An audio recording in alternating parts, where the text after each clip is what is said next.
Everybody, and welcome to this episode of the Read-Aloud of Harry Potter and the Sorcerer's Stone, the Illustrated Edition. My name is Maddie, and today we're reading chapters 7 and 8. Very exciting. So your purpose for listening for chapter 7 is to think about what are your impressions of the four houses that we get introduced to in this chapter. There's Gryffindor, Hufflepuff, Ravenclaw, and Slytherin. And how do you feel about these houses, and why do you feel that way? Something about J.K. Rowling's description, or how the characters feel about the houses. Think about that as we're reading this chapter, which is called The Sorting Hat.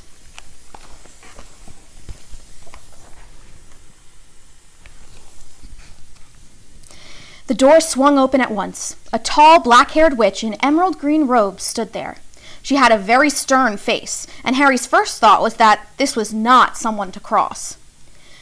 "The first years, Professor McGonagall," said Hagrid. "Thank you, Hagrid. I will take them from here." She pulled the door wide. The entrance hall was so big, you could have fitted the whole of the Dursleys' house in it.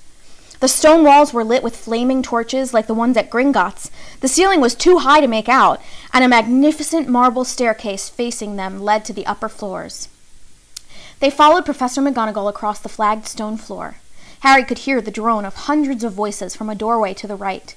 The rest of the school must already be here, but Professor McGonagall showed the first years into a small empty chamber off the hall. They crowded in, standing rather closer together than they would usually have done, peering about nervously. "Welcome to Hogwarts," said Professor McGonagall. "The start of term banquet will begin shortly, but before you take your seats in the Great Hall, you will be sorted into your houses. The sorting is a very important ceremony because, while you are here, your house will be something like your family within Hogwarts. You will have classes with the rest of your house, sleep in your house dormitory, and spend free time in your house common room. The four houses are called Gryffindor, Hufflepuff, Ravenclaw, and Slytherin. Each house has its own noble history, and each has produced outstanding witches and wizards. While you are at Hogwarts, your triumphs will earn your house points, while any rule-breaking will lose house points. At the end of the year, the house with the most points is awarded the House Cup, a great honor. I hope each of you will be a credit to whichever house becomes yours. The sorting ceremony will take place in a few minutes in front of the rest of the school. I suggest you all smarten yourselves up as much as you can while you are waiting." Her eyes lingered for a moment on Neville's cloak, which was fastened under his left ear, and on Ron's smudged nose. Harry nervously tried to flatten his hair. "I shall return when we are ready for you," said Professor McGonagall. "Please wait quietly." She left the chamber. Harry swallowed. "How exactly do they sort us into houses?" he asked Ron. "Some sort of test, I think. Fred said it hurts a lot, but I think he was joking." Harry's heart gave a horrible jolt. A test? In front of the whole school? But he didn't know any magic yet. What on earth would he have to do? He hadn't expected something like this the moment they arrived. He looked around anxiously and saw that everyone else looked terrified too. No one was talking much except Hermione Granger, who was whispering very fast about all the spells she'd learnt and wondering which one she'd need. Harry tried hard not to listen to her. He'd never been more nervous. Never. Not even when he'd had to take a school report home to the Dursleys saying that he'd somehow turned his teacher's wig blue. He kept his eyes fixed on the door. Any second now, Professor McGonagall would come back and lead him to his doom. Then something happened which made him jump about a foot in the air. Several people behind him screamed. "What the—" he gasped. So did the people around him. About 20 ghosts had just streamed through the back wall. Pearly white and slightly transparent, they glided across the room, talking to each other and hardly glancing at the first years. They seemed to be arguing.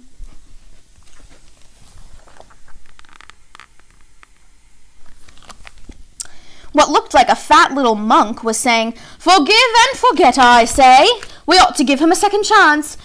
My dear Friar, what haven't we given Peeves all the chances he deserves? He gives us all a bad name, and you know he's not really even a ghost. I say, what are you all doing here?" A ghost wearing a ruff and tights had suddenly noticed the first years. Nobody answered. "New students," said the fat friar, smiling around at them. "About to be sorted, I suppose?" A few people nodded mutely. "Hope to see you in Hufflepuff," said the friar. "My old house, you know." "Move along now," said a sharp voice. "The sorting ceremony's about to start." Professor McGonagall had returned.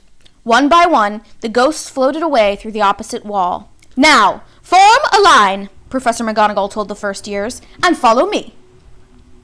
Feeling oddly as though his legs had turned to lead, Harry got into line behind a boy with sandy hair, with Ron behind him, and they walked out of the chamber, back across the hall, and through a pair of double doors into the Great Hall. Harry had never even imagined such a strange and splendid place. It was lit by thousands and thousands of candles, which were floating in midair over 4 long tables, where the rest of the students were sitting. These tables were laid with glittering golden plates and goblets. At the top of the hall was another long table where the teachers were sitting. Professor McGonagall led the first years up here so that they came to a halt in a line facing the other students, with the teachers behind them. The hundreds of faces staring at them looked like pale lanterns in the flickering candlelight. Dotted here and there among the students, the ghosts shone misty silver. Mainly to avoid all the staring eyes, Harry looked upwards and saw a velvety black ceiling dotted with stars. He heard Hermione whisper, "It's bewitched to look like the sky outside. I read about it in Hogwarts, a history." It was hard to believe there was a ceiling there at all, and that the Great Hall didn't simply open onto the heavens. Harry quickly looked down again as Professor McGonagall silently placed a 4-legged stool in front of the first years. On top of the stool, she put a pointed wizard's hat. This hat was patched and frayed and extremely dirty. Aunt Petunia wouldn't have let it in the house. Maybe they had to try and get a rabbit out of it, Harry thought wildly. That seemed the sort of thing. Noticing that everyone in the hall was now staring at the hat, he stared at it too. For a few seconds, there was complete silence. Then the hat twitched. A rip near the brim opened wide like a mouth, and the hat began to sing. "Oh, you may not think I'm pretty, but don't judge on what you see. I'll eat myself if you can find a smarter hat than me. You can keep your bowlers black, your top hat sleek and tall, for I'm the Hogwarts sorting hat, and I can cap them all. There's nothing hidden in your head the sorting hat can't see, so try me on and I will tell you where you ought to be. You might belong in Gryffindor, where dwell the brave at heart. Their daring, nerve, and chivalry set Gryffindors apart. You might belong in Hufflepuff, where they are just and loyal. Those patient Hufflepuffs are true and unafraid of toil. Or yet in wise old Ravenclaw, if you've a ready mind, where those of wit and learning will always find their kind. Or perhaps in Slytherin you'll make your real friends. Those cunning folk use any means to achieve their ends. So put me on, don't be afraid, and don't get in a flap. You're in safe hands, though I have none, for I'm a thinking cap." The whole hall burst into applause as the hat finished its song. It bowed to each of the 4 tables, and then became quite still again. "So we've just got to try on the hat," Ron whispered to Harry. "I'll kill Fred. He was going on about wrestling a troll." Harry smiled weakly. Yes, trying on the hat was a lot better than having to do a spell, but he did wish they could have tried it on without everyone watching. The hat seemed to be asking rather a lot. Harry didn't feel brave or quick-witted or any of it at the moment. If only the hat had mentioned a house for people who felt a bit queasy, that would have been the one for him. Professor McGonagall now stepped forward, holding a long roll of parchment. "When I call your name, you will put on the hat and sit on the stool to be sorted," she said. "Abbott Hannah." A pink-faced girl with blonde pigtails stumbled out of the line, put on the hat, which fell right down over her eyes, and sat down. A moment's pause. "Hufflepuff!" shouted the hat. The table on the right cheered and clapped as Hannah went to sit down at the Hufflepuff table. Harry saw the ghost of the fat friar waving merrily at her. "Bones, Susan!" "Hufflepuff!" shouted the hat again, and Susan scuttled off to sit next to Hannah. "Boot, Terry!" "Ravenclaw!" The table second from the left clapped this time. Several Ravenclaws stood up to shake hands with Terry before he joined them. "Brocklehurst, Mandy!" went to Ravenclaw too, but Brown Lavender became the first new Gryffindor, and the table on the far left exploded with cheers. Harry could see Ron's twin brothers catcalling. "Bulstrode, Millicent!" then became a Slytherin. Perhaps it was Harry's imagination, after all he'd heard about Slytherin, but he thought they looked an unpleasant lot. He was starting to feel definitely sick now. He remembered being picked for teams during sports lessons at his old school. He had always been last to be chosen, not because he was no good, but because no one wanted Dudley to think they liked him. Finch-Fletchley, Justin! Hufflepuff! Sometimes, Harry noticed, the hat shouted out the house at once, but at others, it took a little while to decide. Finnegan, Seamus, the sandy-haired boy next to Harry in the line, sat on the stool for almost a whole minute before the hat declared him a Gryffindor. Granger, Hermione! Hermione almost ran to the stool and jammed the hat eagerly on her head. Gryffindor! Shouted the hat. Ron groaned. A horrible thought struck Harry, as horrible thoughts always do when you're very nervous. What if he wasn't chosen at all? What if he just sat there with the hat over his eyes for ages until Professor McGonagall jerked it off his head and said there had obviously been a mistake and he'd better get back on the train? When Neville Longbottom, the boy who kept losing his toad, was called, he fell over on his way to the stool.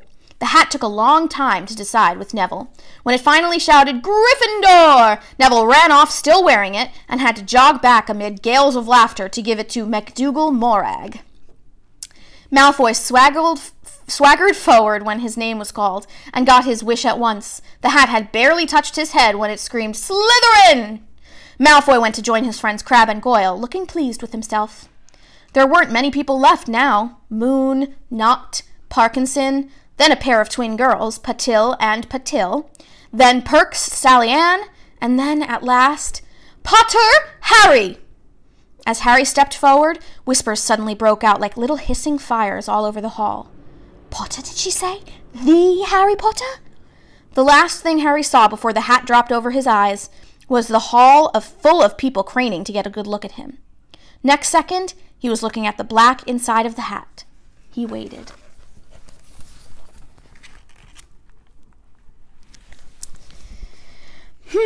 Said a small voice in his ear. Difficult. Very difficult. Plenty of courage, I see. Not a mad mind, either. There's talent, oh my goodness, yes. And a nice thirst to prove yourself. Now that's interesting. So where shall I put you? Harry gripped the edges of the stool and thought, Not Slytherin, not Slytherin. Not Slytherin, eh? Said the small voice. Are you sure? You could be great, you know. It's all here, in your head. And Slytherin will help you on the way to greatness, no doubt about that. No? Well, if you're sure, better be Gryffindor! Harry heard the hat shout the last word to the whole hall. He took off the hat and walked shakily towards the Gryffindor table. He was so relieved to have been chosen and not put in Slytherin, he hardly noticed that he was getting the loudest cheer yet. Percy the prefect got up and shook his hand vigorously, while the Weasley twins yelled, We got Potter! We got Potter! Harry sat down opposite the ghost in the ruff he'd seen earlier. The ghost patted his arm, giving Harry the sudden horrible feeling he'd just plunged it into a bucket of ice-cold water. He could see the high table properly now. At the end nearest him sat Hagrid, who caught his eye and gave him the thumbs up. Harry grinned back, and there, in the center of the high table, in a large gold chair, sat Albus Dumbledore. Harry recognized him at once from the card he got out of the chocolate frog on the train. Dumbledore's silver hair was the only thing in the whole hall that shone as brightly as the ghost's. Harry spotted Professor Quirrell, too, the nervous young man from the Leaky Cauldron. He was looking very peculiar in a large purple turban. And now there were only 3 people left to be sorted. Turpin Lisa became a Ravenclaw, and then it was Ron's turn. He was pale green by now. Harry crossed his fingers under the table, and a second later the hat had shouted, Gryffindor! Harry clapped loudly with the rest as Ron collapsed into the chair next to him. Well done, Ron. Excellent, said Percy Weasley pompously across Harry as Zabini Blaze was made a Slytherin. Professor McGonagall rolled up her scroll and took the sorting hat away. Harry looked down at his empty gold plate. He had only just realized how hungry he was. The pumpkin pasties seemed ages ago. Albus Dumbledore had got to his feet. He was beaming at the students, his arms open wide, as if nothing could have pleased him more than to see them all there. Welcome, he said. Welcome to a new year at Hogwarts. Before we begin our banquet, I would like to say a few words. And here they are. Nitwit, blubber, oddment, Tweak! Thank you. He sat back down. Everybody clapped and cheered. Harry didn't know whether to laugh or not. Is he a bit mad? He asked Percy uncertainly. Mad, said Percy airily. He's a genius, best wizard in the world. But he is a bit mad, yes. Potatoes, Harry? Harry's mouth fell open. The dishes in front of him were now piled with food. He had never seen so many things he liked to eat on one table. Roast beef, roast chicken, pork chops and lamb chops, sausages, bacon and steak, boiled potatoes, roast potatoes, chips, Yorkshire pudding, peas, carrots, gravy, ketchup, and, for some strange reason, mint humbugs. The Dursleys had never exactly starved Harry, but he'd never been allowed to eat as much as he liked. Dudley had always taken anything that Harry really wanted, even if it made him sick. Harry piled his plate with a bit of everything except the humbugs and began to eat. It was all delicious. That does look good, said the ghost in the ruff sadly, watching Harry cut up his steak. Can't you... I haven't eaten for nearly 500 years, said the ghost. I don't need to, of course, but one does miss it. I don't think I've introduced myself. Sir Nicholas de Mimsy Porpington at your service, resident ghost of Gryffindor Tower. I know who you are, said Ron suddenly. My brothers told me about you. You're nearly headless Nick. I would prefer you to call me Sir Nicholas de Mimsy, the ghost began stiffly, but sandy-haired Seamus Finnegan interrupted. Nearly headless? How can you be nearly headless?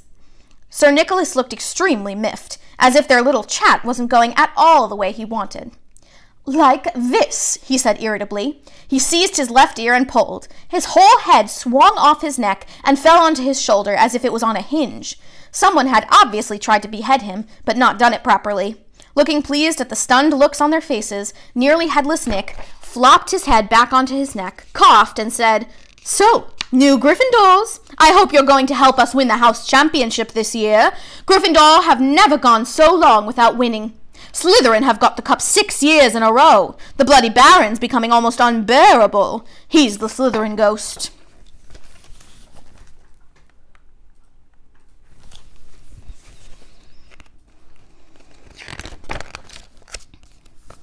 Harry looked over at the Slytherin table and saw a horrible ghost sitting there, with blank, staring eyes, a gaunt face, and robes stained with silver blood. He was right next to Malfoy, who, Harry was pleased to see, didn't look too pleased with the seating arrangements. How did he get covered in blood? Asked Seamus with great interest. I've never asked, said nearly headless Nick delicately. When everyone had eaten as much as they could, the remains of the food faded from the plates, leaving them sparkling clean as before. A moment later, the puddings appeared, blocks of ice cream in every flavor you could think of, apple pies, treacle tarts, chocolate eclairs and jam donuts, trifles, strawberries, jelly, rice pudding. As Harry helped himself to a treacle tart, the talk turned to their families. I'm half and half, said Seamus. Me dad's a muggle. Mum didn't tell him she was a witch till after they were married. Bit of a nasty shock for him. The others laughed. What about you, Neville? Said Ron. Well, my gran brought me up, and she's a witch, said Neville, but the family thought I was all muggle for ages. My great-uncle Algy kept trying to catch me off my guard and force some magic out of me. He pushed me off the end of the Blackpool Pier once. I nearly drowned, but nothing happened until I was 8. Great-uncle Algy came round for tea, and he was hanging me out of an upstairs window by the ankles when my great-auntie Enid offered him a meringue, and he accidentally let go. But I bounced all the way down the garden and into the road. They were all really pleased. Gran was crying, she was so happy. And you should have seen their faces when I got in here. They thought I might not be magic enough to come, you see. Great-uncle Algy was so pleased he bought me my toad. On Harry's other side, Percy Weasley and Hermione were talking about lessons. I do hope they start straight away. There's so much to learn. I'm particularly interested in transfiguration, you know, turning something into something else. Of course, it's supposed to be very difficult. You'll be starting small, just matches into needles and that sort of thing. Harry, who was starting to feel warm and sleepy, looked up at the high table again. Hagrid was drinking deeply from his goblet. Professor McGonagall was talking to Professor Dumbledore.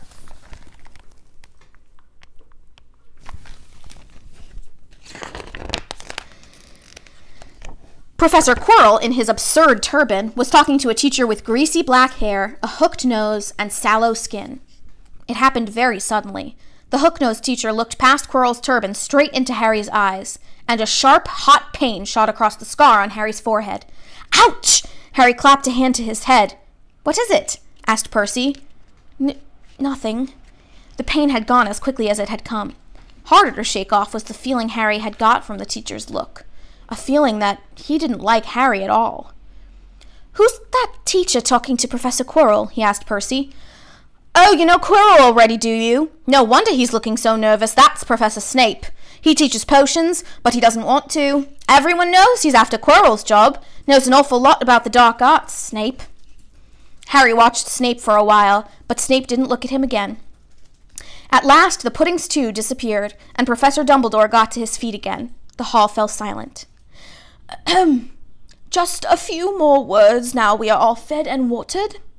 I have a few start-of-term notices to give you. First years should note that the forest in the grounds is forbidden to all pupils, and a few of our older students would do well to remember that as well." Dumbledore's twinkling eyes flashed in the direction of the Weasley twins.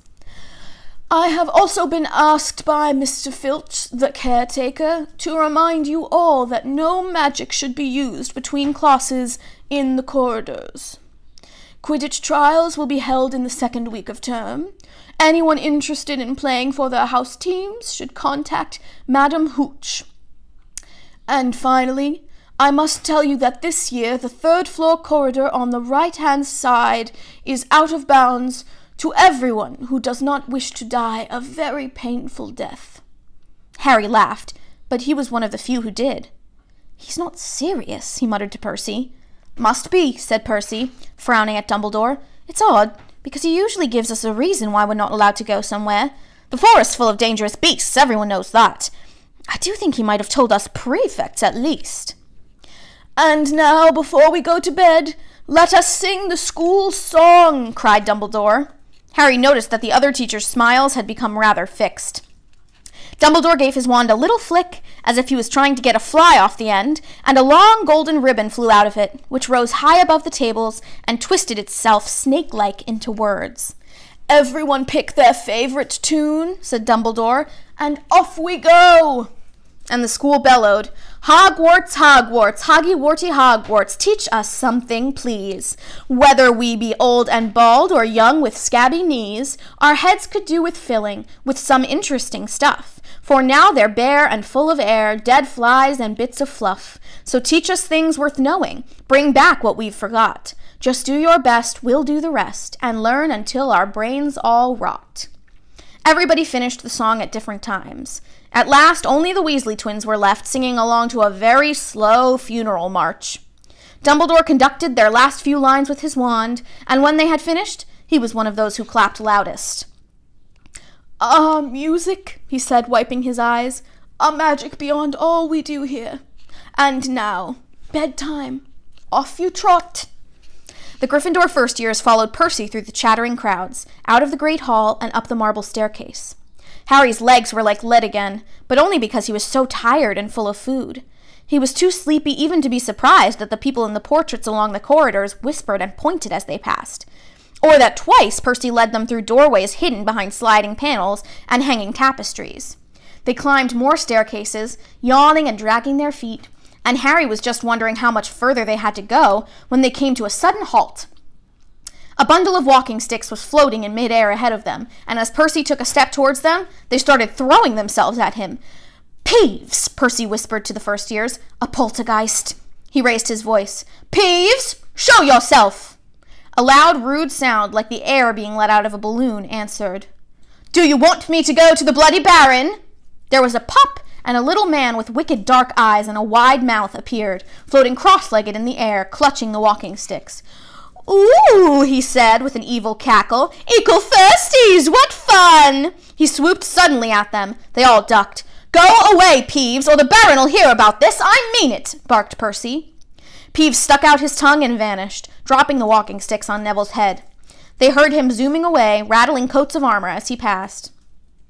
"You want to watch out for Peeves," said Percy, as they set off again. "The Bloody Baron's the only one who can control him. He won't even listen to us prefects. Here we are." At the very end of the corridor hung a portrait of a very fat woman in a pink silk dress. "Password," she said. "Caput Draconis," said Percy, and the portrait swung forward to reveal a round hole in the wall. They all scrambled through it, Neville needed a leg up, and found themselves in the Gryffindor common room, a cozy round room full of squashy armchairs. Percy directed the girls through one door to their dormitory, and the boys through another. At the top of a spiral staircase, they were obviously in one of the towers, they found their beds at last. 5 four-posters hung with deep red velvet curtains. Their trunks had already been brought up. Too tired to talk much, they pulled on their pajamas and fell into bed. "Great food, isn't it?" Ron muttered to Harry through the hangings. "Get off, Scabbers! He's chewing my sheets." Harry was going to ask Ron if he'd had any of the treacle tart, but he fell asleep almost at once. Perhaps Harry had eaten a bit too much, because he had a very strange dream. He was wearing Professor Quirrell's turban, which kept talking to him, telling him he must transfer to Slytherin at once because it was his destiny. Harry told the turban he didn't want to be in Slytherin.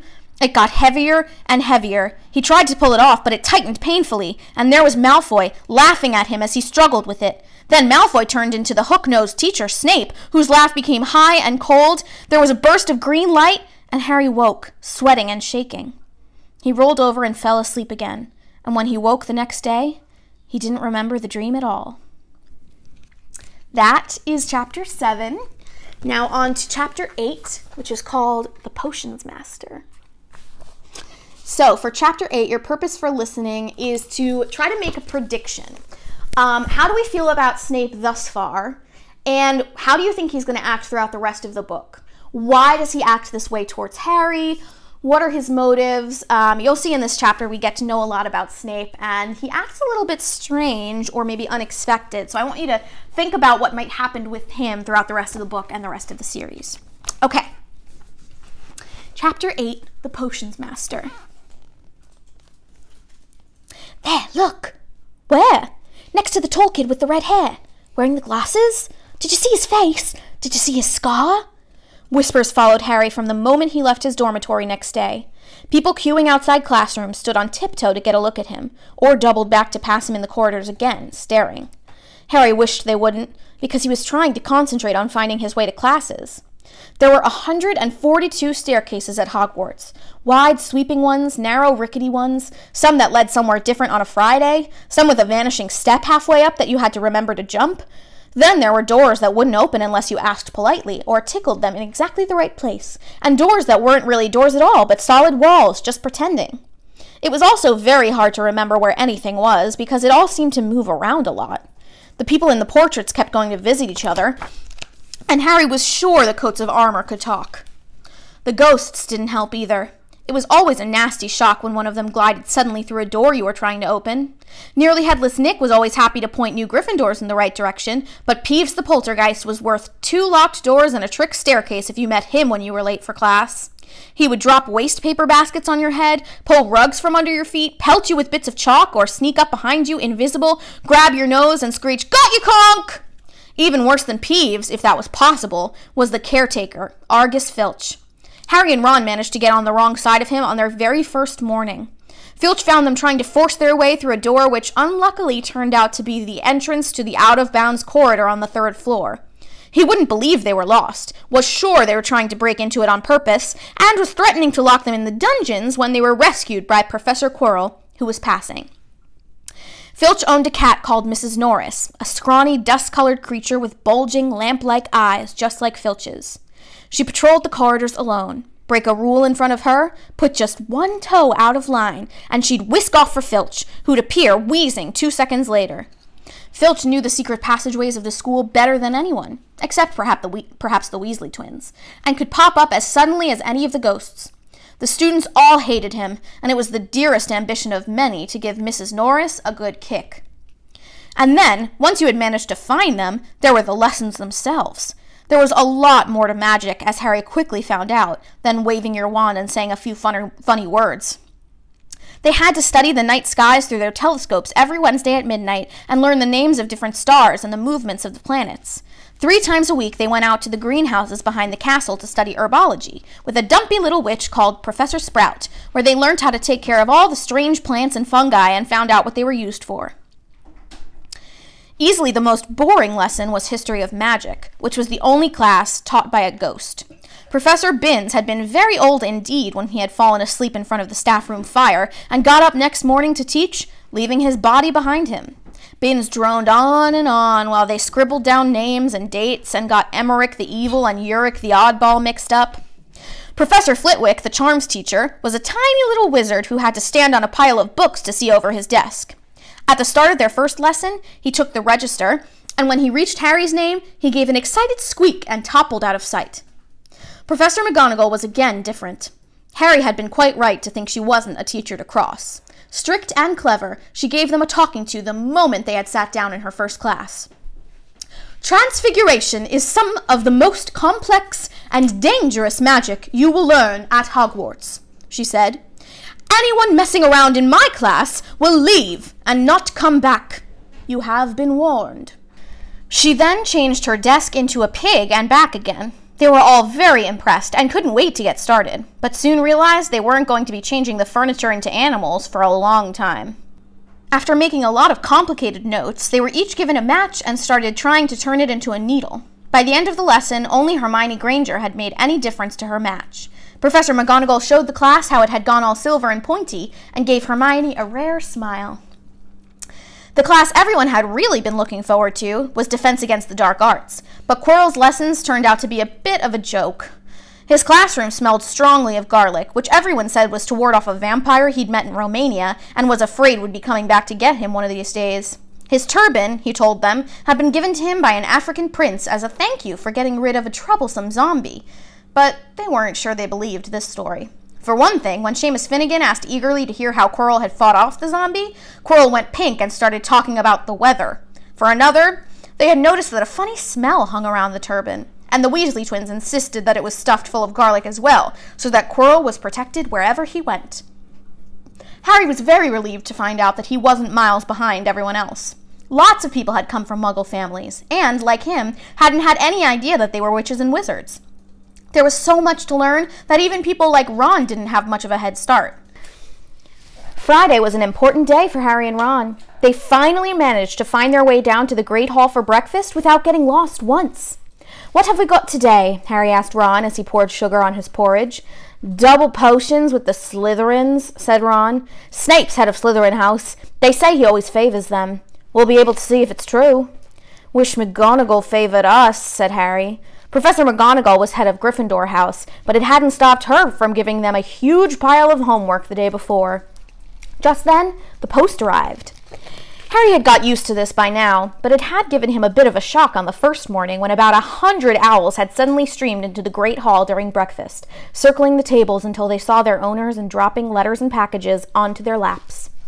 Hedwig hadn't brought Harry anything so far. She sometimes flew in to nibble his ear and have a bit of toast before going off to sleep in the owlery with the other school owls. This morning, however, she fluttered down between the marmalade and the sugar bowl and dropped a note onto Harry's plate. Harry tore it open at once. "Dear Harry," it said, in a very untidy scrawl, "I know you get Friday afternoons off, so would you like to come and have a cup of tea with me around 3?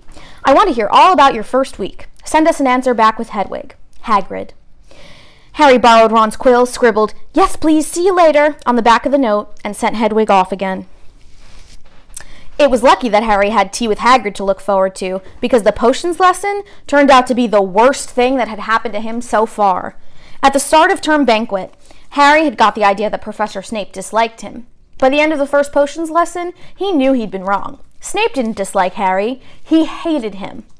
Potions lessons took place down in one of the dungeons. It was colder here than up in the main castle, and would have been quite creepy enough without the pickled animals floating in glass jars all around the walls. Snape, like Flitwick, started the class by taking the register, and, like Flitwick, he paused at Harry's name. "Ah, yes," he said softly, "Harry Potter, our new celebrity." Draco Malfoy and his friends Crabbe and Goyle sniggered behind their hands. Snape finished calling the names and looked up at the class. His eyes were black like Hagrid's, but they had none of Hagrid's warmth. They were cold and empty and made you think of dark tunnels.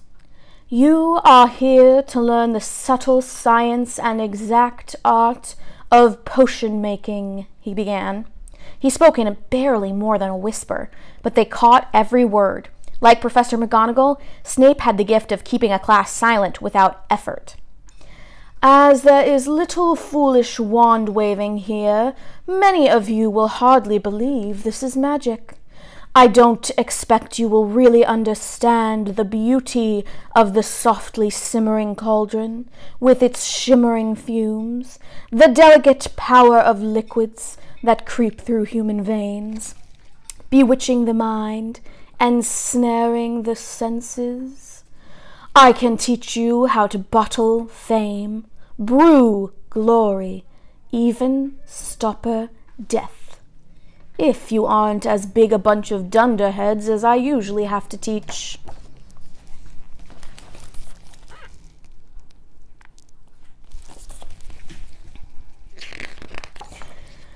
More silence followed this little speech. Harry and Ron exchanged looks with raised eyebrows. Hermione Granger was on the edge of her seat and looked desperate to start proving that she wasn't a dunderhead. "Potter," said Snape suddenly, "what would I get if I added powdered root of asphodel to an infusion of wormwood?" Powdered root of what to an infusion of what? Harry glanced at Ron, who looked as stumped as he was. Hermione's hand had shot into the air. "I don't know, sir," said Harry. Snape's lips curled into a sneer. "Tut, tut. Fame clearly isn't everything." Sorry, Luna's scratching the chair now. Hello. He ignored Hermione's hand. "Let's try again, Potter. Where would you look if I told you to find me a bezoar?" Hermione stretched her hand as high into the air as it would go without her leaving her seat, but Harry didn't have the faintest idea what a bezoar was. He tried not to look at Malfoy, Crabbe, and Goyle, who were shaking with laughter. "I don't know, sir. Thought you wouldn't open a book before coming, eh, Potter?" Harry forced himself to keep looking straight into those cold eyes. He had looked through his books at the Dursleys, but did Snape expect him to remember everything in 1,000 magical herbs and fungi? Snape was still ignoring Hermione's quivering hand. "What is the difference, Potter, between Monkshood and Wolfsbane?" At this, Hermione stood up, her hand stretching towards the dungeon ceiling. "I don't know," said Harry quietly. "I think Hermione does, though. Why don't you try her?" A few people laughed. Harry caught Seamus's eye, and Seamus winked. Snape, however, was not pleased. "Sit down," he snapped at Hermione. "For your information, Potter, asphodel and wormwood make a sleeping potion so powerful it is known as the draught of living death. A bezoar is a stone taken from the stomach of a goat, and it will save you from most poisons. As for Monkshood and Wolfsbane, they are the same plant, which also goes by the name of aconite. Well, why aren't you all copying that down?" There was a sudden rummaging for quills and parchment. Over the noise, Snape said, "And a point will be taken from Gryffindor House for your cheek, Potter." Things didn't improve for the Gryffindors as the potion lesson continued. Snape put them all into pairs and set them to mixing up a simple potion to cure boils. He swept around in his long black cloak, watching them weigh dried nettles and crush snake fangs, criticizing almost everyone except for Malfoy, who he seemed to like. He was just telling everyone to look at the perfect way Malfoy had stewed his horned slugs when clouds of acid green smoke and a loud hissing filled the dungeon. Neville had somehow managed to melt Seamus's cauldron into a twisted blob, and their potion was seeping across the stone floor, burning holes in people's shoes. Within seconds, the whole class were standing on their stools, while Neville, who had been drenched in the potion when the cauldron collapsed, moaned in pain as angry red boils sprang up all over his arms and legs. "Idiot boy!" snarled Snape, clearing the spilled potion away with one wave of his wand. "I suppose you added the porcupine quills before taking the cauldron off the fire?" Neville whimpered as boils started to pop up all over his nose. "Take him to the hospital wing," Snape spat at Seamus. Then he rounded on Harry and Ron, who had been working next to Neville. "You, Potter! Why didn't you tell him not to add the quills? Thought he'd make you look good if he got it wrong, did you? That's another point you've lost for Gryffindor." This was so unfair that Harry opened his mouth to argue, but Ron kicked him behind their cauldron. "Don't push it," he muttered. "I've heard Snape can turn very nasty." As they climbed the steps out of the dungeon an hour later, Harry's mind was racing and his spirits were low. He'd lost 2 points for Gryffindor in his very first week. Why did Snape hate him so much? "Cheer up," said Ron. "Snape's always taking points off Fred and George. Can I come and meet Hagrid with you?" At 5 to 3, they left the castle and made their way across the grounds. Hagrid lived in a small wooden house on the edge of the Forbidden Forest. A crossbow and a pair of galoshes were outside the front door. When Harry knocked, they heard a frantic scrabbling from inside and several booming barks. Then Hagrid's voice rang out, saying, "Back, Fang! Back!" Hagrid's big, hairy face appeared in the crack as he pulled the door open. "Hang on," he said. "Back, Fang!" He let them in, struggling to keep a hold on the collar of an enormous black boarhound. There was only one room inside. Hams and pheasants were hanging from the ceiling. A copper kettle was boiling on the open fire, and in a corner stood a massive bed with a patchwork quilt over it. "Make yourselves at home," said Hagrid, letting go of Fang, who bounded straight at Ron and started licking his ears.